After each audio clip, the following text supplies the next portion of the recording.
Donc c'est l'heure de l'invité politique sur RSP. Aujourd'hui, le Grand Tour reçoit Monsieur Benoît Apparu. Donc Toulousain de naissance, diplômé d'un DESS de droit international des affaires, vous entrez assez tôt en politique en étant tout d'abord assistant parlementaire, puis président national des jeunes RPR. Par la suite, vous faites vos armes dans le privé en travaillant pour le groupe publicitaire Euro RSCG. Et c'est en 2001 que vous êtes élu pour la première fois comme adjoint au maire de Châlons-en-Champagne. En parallèle, vous devenez chef de cabinet du ministre Xavier Darcos, puis directeur adjoint du cabinet de la ministre Catherine Vautrin.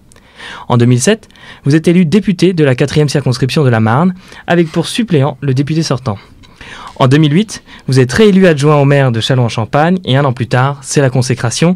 Vous entrez au gouvernement Fillon en tant que secrétaire d'État puis ministre délégué chargé du logement et de l'urbanisme. En 2012, vous évitez une triangulaire et êtes épargné de la vague rose en étant réélu député. Depuis, vous vous faites remarquer, d'une part en démissionnant en juillet dernier de votre siège de conseiller régional pour être en conformité avec la loi du non-cumul des mandats, enfin loi tacite, puis en étant le deuxième député de l'UMP à soutenir le mariage pour tous à l'Assemblée. Enfin, dernière information qui intéressera sûrement nos auditeurs, vous êtes depuis la rentrée 2012 professeur à Sciences Po Paris au sein du campus euro-américain de Reims. Merci Monsieur Apparu d'avoir accepté notre invitation. Donc, Monsieur Apparu, comme Florian l'a dit, vous avez été le deuxième parlementaire à prendre la position justement pour le mariage pour tous. Est-ce que finalement, vous vous sentez pas un peu seul finalement au sein du groupe UMP ? Quand on est deux sur un peu moins de 200, effectivement, on se sent assez isolé, oui, ça c'est sûr. On est effectivement assez seul. Maintenant, voilà, c'est comme ça. C'est une réalité. Mais vous ne sentez pas un peu que la droite ou l'UMP est finalement un peu trop conservateur et dans une mouvance un peu trop conservatrice en France ? Non. Non, pas du tout. Je ne le crois pas, du tout. En quoi être conservateur, c'est pas bien ? Ce que sous-entend votre question. Oui, bon, en ça quoi c'est pas bien ? C'est un jugement de valeur. C'est votre droit, hein. C'est un jugement de valeur. Donc, en quoi c'est pas bien d'être conservateur ? Premier point. Deuxième point, ces espèces de raccourcis, entre guillemets, les modernes d'un côté, les ringards de l'autre, sont peut-être, un poil caricaturaux, on va dire. Et on peut simplement essayer d'avoir un tout petit peu de sens de la nuance en disant qu'il y a des bons conservatismes et des mauvais conservatismes, des bons modernismes et des mauvais modernismes. Je vous prends un exemple très concret, qui est à la pointe du combat sur le mariage pour tous. Essentiellement les Verts, qui vont le plus loin en la matière, puisqu'ils disent, non seulement on veut le mariage pour tous, mais on veut la PMA, et une partie d'entre eux veulent la GPA. Ce sont les mêmes qui sont contre les OGM. Ils sont quoi ? Modernes ? Conservateurs ? Ils sont quoi ? Ils vont être modernes d'un côté, conservateurs de l'autre. Donc ces résumés-là, je les trouve entre guillemets peut-être un peu faciles, on va dire. C'est conservateur au sens des valeurs plutôt. Ce qui est déjà une nuance non négligeable. Voilà. Mais oui, c'est vrai que si on regarde le paysage politique français, globalement la droite est plus conservatrice. Et globalement, dans le sens anglo-saxon du terme, j'entends, plus conservatrice. Il se trouve qu'en France, et c'est bien le problème, le mot conservateur est négatif. Il y a une connotation négative sur le mot. Et donc c'est là où effectivement je m'insurge un peu contre le terme. Si on a une acception anglo-saxonne du mot conservateur, c'est pas du tout la même que l'acception française. Les conservateurs en France, c'est des gens pas bien. Et donc c'est pour ça que ce résumé-là, d'un côté les conservateurs, de l'autre les modernes, me paraît un peu caricatural. Très bien. Et donc pour parler de votre collègue Franck Riester, s'est montré le premier favorable pour le mariage pour tous. Qu'est-ce que vous pensez de son attitude ? Seul face à tous ? C'est pas le seul face à tous, il a pris sa décision plus tôt que d'autres, il a été porte-parole entre guillemets de cette question-là pendant très longtemps au sein de l'UMP, il a toujours souhaité à l'UMP avant même ce texte qu'on aille beaucoup plus loin sur la reconnaissance sociale de l'amour homosexuel. Je considère qu'il a raison avant les autres et c'est bien d'avoir effectivement de jeunes parlementaires qui sont à la pointe de ce type de combat-là et qui montrent qu'effectivement l'UMP n'est pas que conservateur. Et ceux qui se sont abstenus, quelle est votre position là-dessus ? C'est un signe, c'est la lâcheté ou NKM, Le Maire, enfin. Ou c'est politiquement correct ? Ou c'est finalement un moyen de passer à travers ce débat ? De ne pas se prononcer. Il peut y avoir une vision négative des choses. Vision journalistique. S'ils s'abstiennent, c'est qu'ils n'ont pas le courage. S'ils s'abstiennent, c'est que je sais pas quoi, etc. etc. Leur présentation, évidemment, est différente. Quel est le message qui passe ? Le message que souhaitent passer ceux qui s'abstiennent, c'est le suivant. Nous sommes favorables au texte. Simplement, les débats nous ont montré qu'après ce texte, il y en aurait probablement un autre. Concernant GPA, Enfin, PMA d'abord et éventuellement GPA. Je ne crois pas à ce lien-là, raison pour laquelle j'ai voté oui. Mais les débats nous ont montré qu'il y avait comme une tentation assez forte d'une partie de la majorité de faire PMA, GPA, du gouvernement de faire la PMA pour 2 femmes. Et donc ils ont voulu, par ce vote-là, dire « nous sommes favorables au texte, mais la suite ne nous convient pas ». J'ai le même raisonnement qu'eux, je suis favorable au texte, et une PMA ou une GPA ne me conviendrait pas pour des raisons qu'on évoquera peut-être tout à l'heure, mais il n'en demeure pas moins que j'ai considéré qu'on pouvait voter ce texte-là et s'opposer au texte suivant s'il arrivait. Oui, mais pourquoi d'ailleurs vous êtes contre finalement la GPA et la PMA alors que vous êtes finalement pour le mariage? Parce que pour moi, il n'y a pas de lien entre les deux. Mais pourquoi? Aujourd'hui, vos parents sont peut-être mariés. Oui. Et il y a plein de mariages en France. Oui. Hétéro. Est-ce qu'il y a la PMA et la GPA en France? Non, mais c'est vrai qu'on va de plus en plus vers de moyens justement médicalement assistés pour les couples hétérosexuels. Aujourd'hui... Et je veux dire, dans le reste de l'Europe, il y a eu énormément d'avancées. Aujourd'hui, vous avez une PMA acceptée pour des couples stériles. Je veux simplement, par cette démonstration-là, vous montrer que le lien n'est pas obligatoire entre le mariage et l'adoption et la PMA, GPA. On peut faire un choix politique, et le gouvernement le fera peut-être, et d'autres gouvernements européens l'ont fait. On peut faire un choix politique qui consiste à dire on veut ça aussi. Mais il n'y a pas de lien automatique entre les deux. Il y a surtout, de mon point de vue, une vraie différence. Posons-nous la question suivante. Pourquoi le droit français aujourd'hui reconnaît-il la capacité pour une femme seule d'adopter? Et pourquoi ce même droit aujourd'hui ne reconnaît pas la possibilité pour une femme seule de faire une PMA? Pourquoi? Parce qu'il y a une vraie différence entre les deux. L'adoption, c'est la reconnaissance de la capacité à élever un enfant. Et je dis bien élever un enfant. La PMA, c'est la reconnaissance de la capacité de faire un enfant. Une femme seule peut adopter. Une femme seule ne peut pas faire un enfant. Et je fais le parallélisme des formes pour les couples homosexuels. Autrement dit, je considère que des hétéros peuvent élever des enfants. Ils ont donc le droit à l'adoption. Qu'une femme seule ou un homme seul peut élever un enfant. Et que les homos peuvent élever un enfant. Par contre, je considère, la nature fait que des hétéros peuvent faire un enfant. Ils ont donc accès à la PMA, mais que des femmes seules, ou des hommes, ou des femmes en couple, ne peuvent pas faire un enfant. Et donc, je ne leur reconnais pas le droit à la PMA. C'est aussi basique que ça. Sachant qu'il y a un petit bémol, les réalités sociales sont là, et les femmes, est-ce qu'il faut que les réalités sociales dépassent les réalités naturelles? Question qu'on peut se poser quand même. Question qu'on peut se poser. Justement, sur la réalité sociale, on voit bien que certaines femmes vont à l'étranger pour avoir un enfant via la GPA. Et que faisons-nous de ces enfants-là? Est-ce que la République les reconnaîtra, selon vous, et doit les reconnaître? C'est pas le même sujet. C'est lié, c'est une réalité sociale. C'est-à-dire que la GPA peut être via un autre pays. Là encore, ne confondez pas les choses. C'est pas parce qu'il y a des réalités sociales qu'il faut que le droit les reconnaisse. Pas une obligation.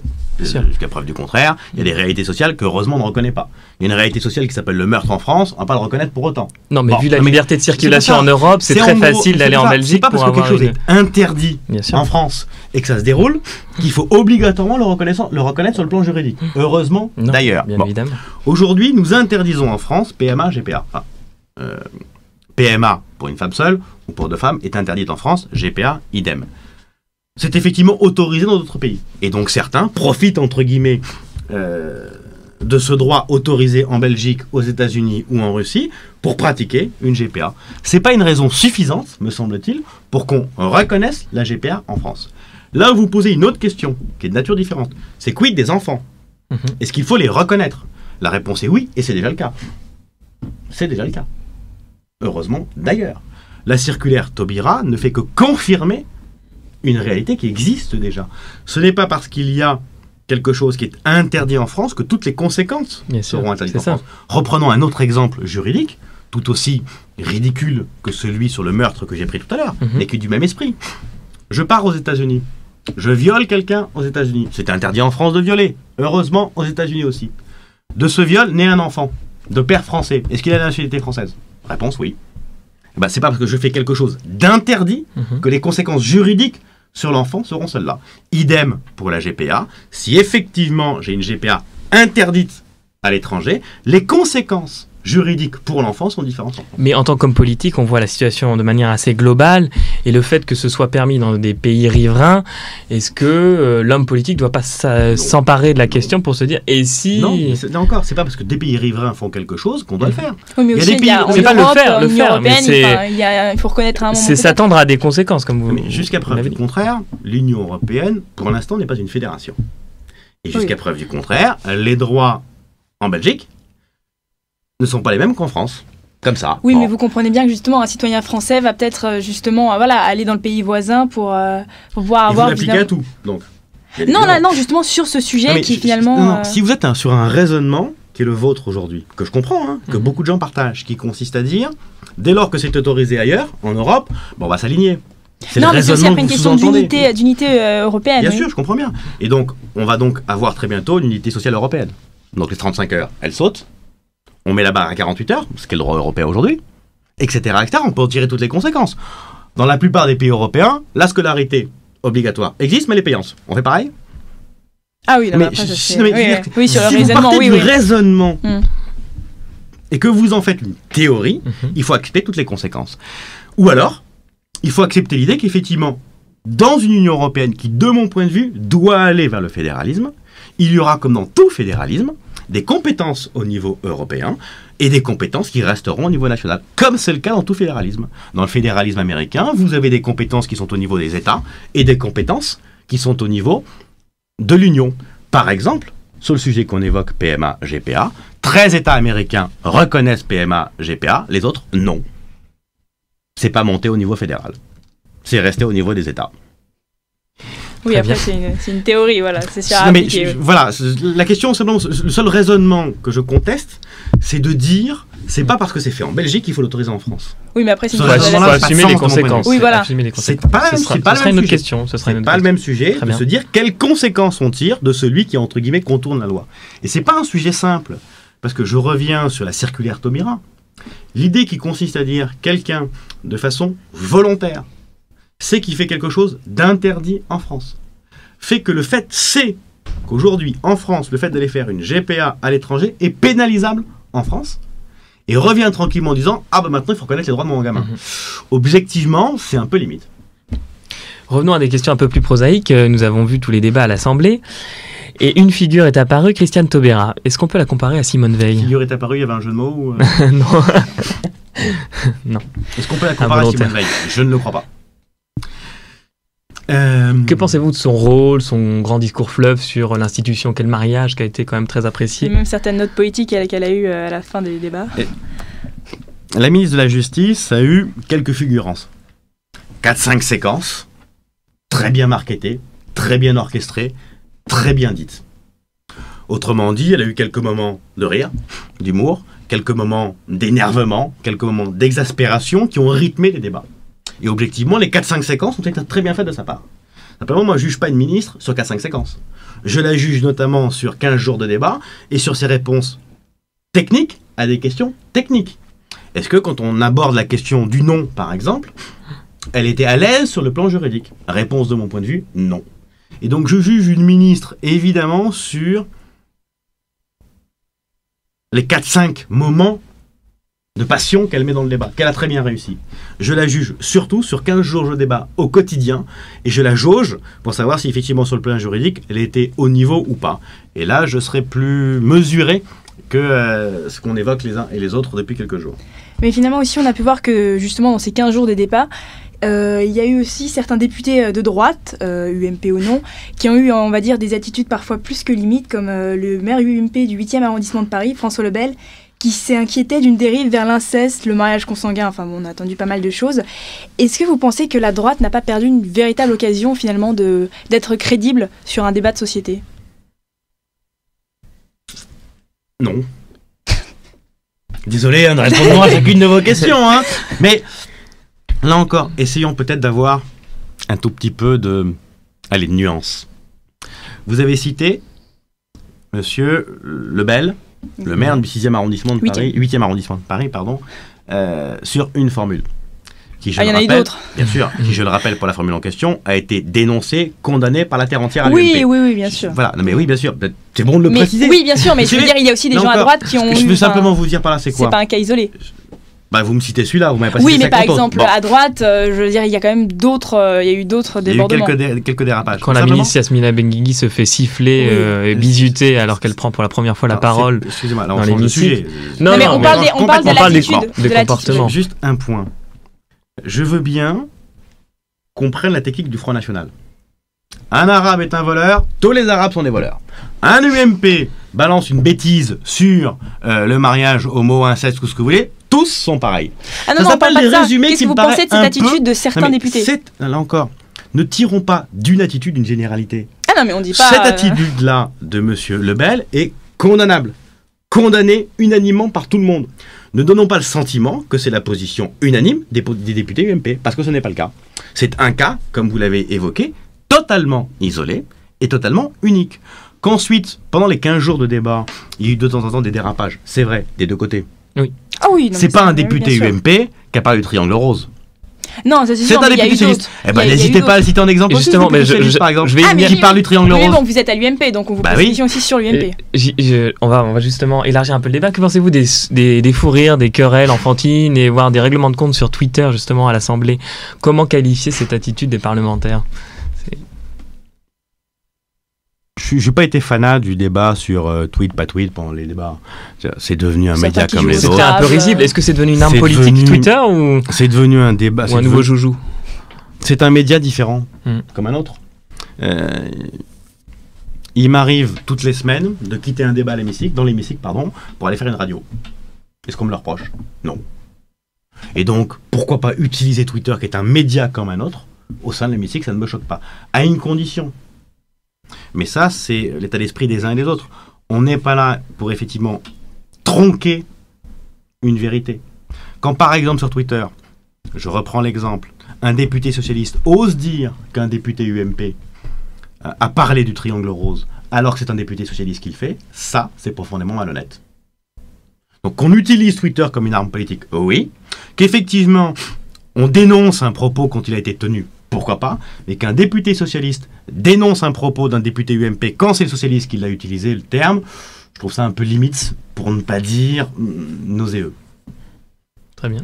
Donc finalement, bon, on a parlé du mariage pour tous, on va aussi parler de l'UMP, comme vous en faites partie. Mais c'est le mariage pour tous à l'UMP. Oui, oui, en quelque sorte. Tout le monde Justement. s'aime. Ah oui, tout le monde s'aime. Le ton est donné Le alors. truc donné. Donc finalement, qu'est-ce que cela fait d'être dans l'opposition aujourd'hui? Pas du bien, parce qu'on préfère être dans la majorité.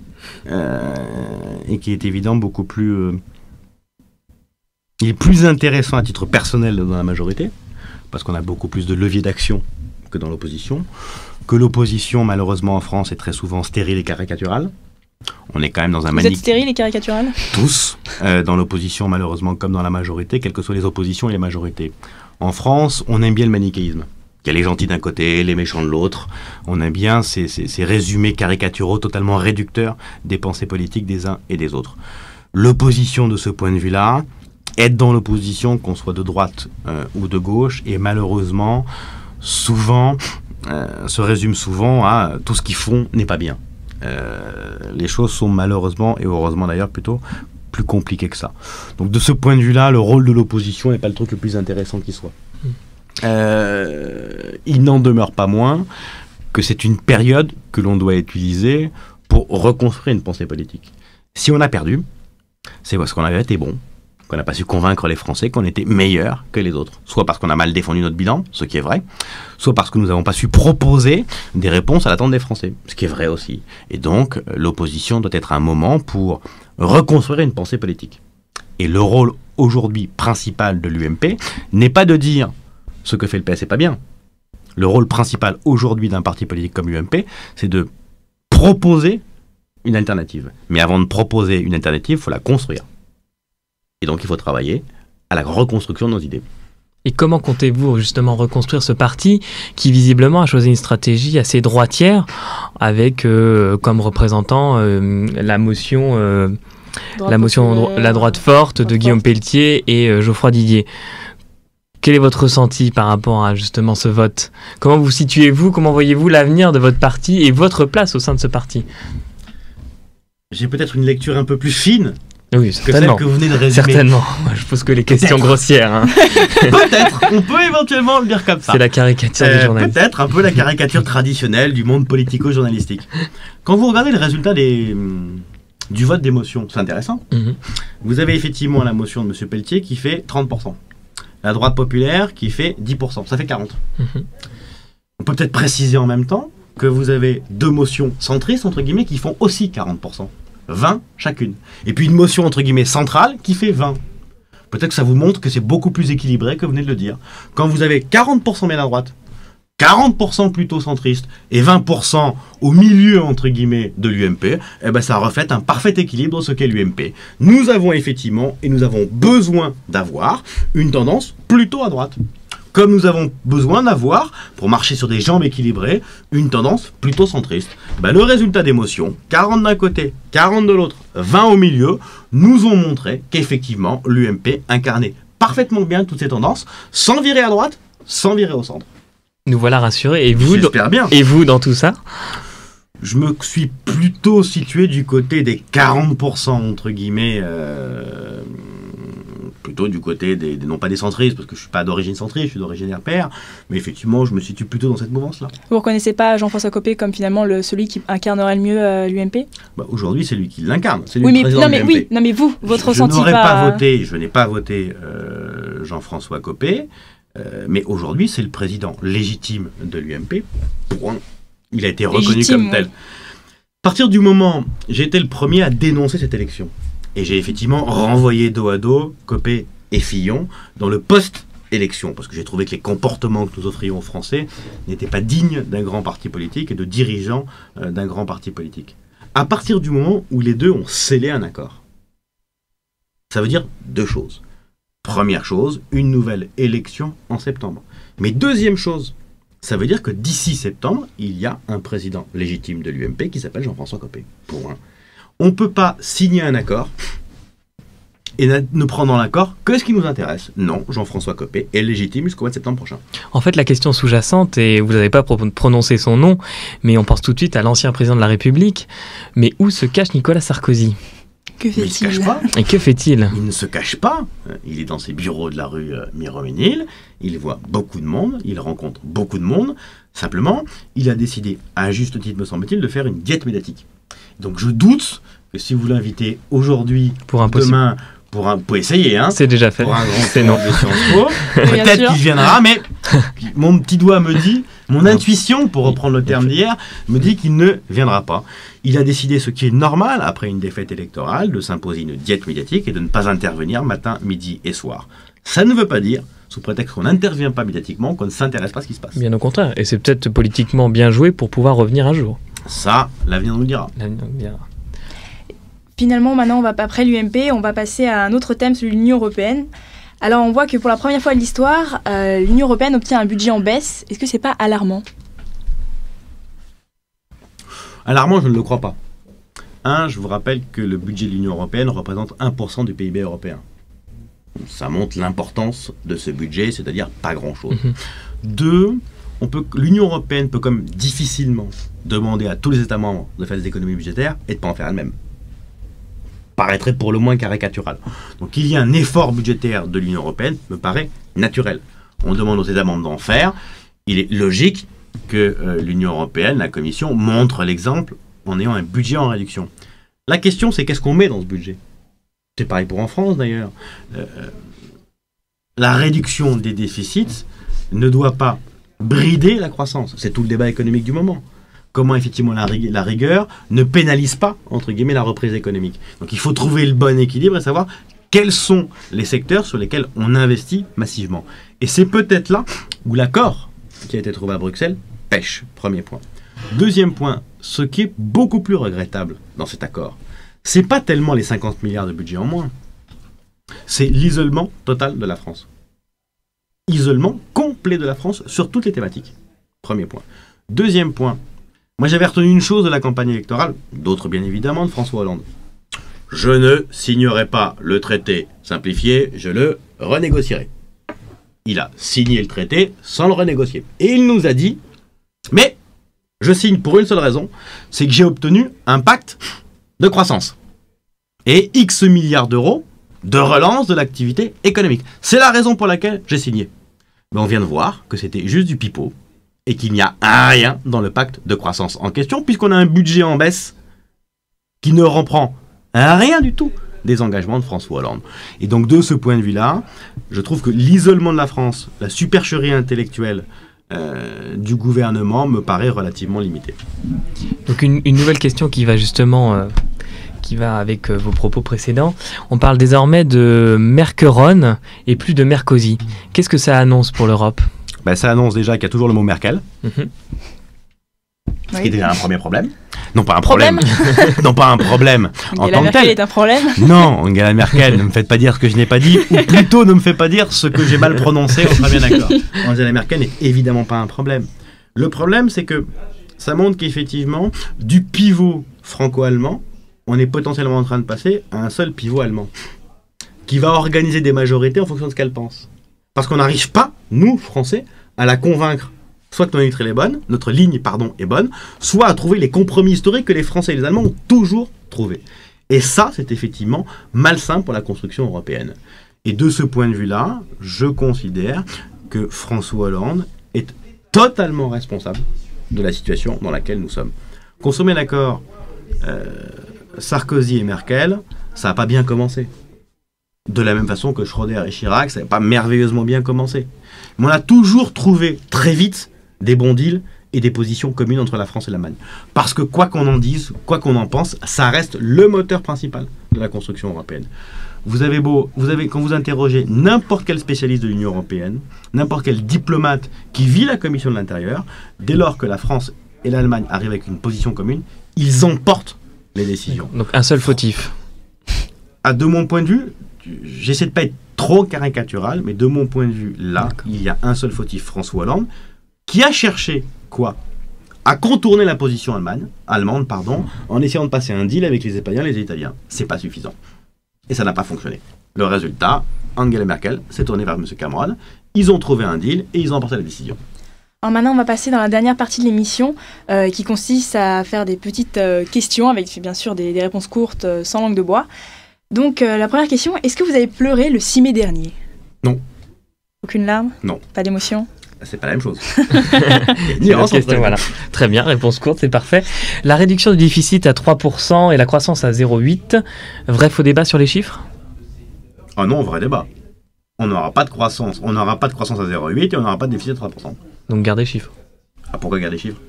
Parce que personne ne peut prédire une croissance qui n'est pas encore, vu que l'année n'est pas finie. On ne peut pas prédire une croissance, vous avez tout à fait raison, et c'est souvent planté dans les prévisions de croissance, dont acte. Enfin, en règle générale, quand vous voyez une année écoulée, vous pouvez voir à peu près ce qui se passe à la suivante. 2011, on avait 1,7 de croissance, c'est-à-dire on a 0. C'est évidemment la faute à Sarkozy, ça va de soi, vous diront le Parti Socialiste. Je ne vois pas comment l'année prochaine on fera 0,8. Mais j'espère me tromper.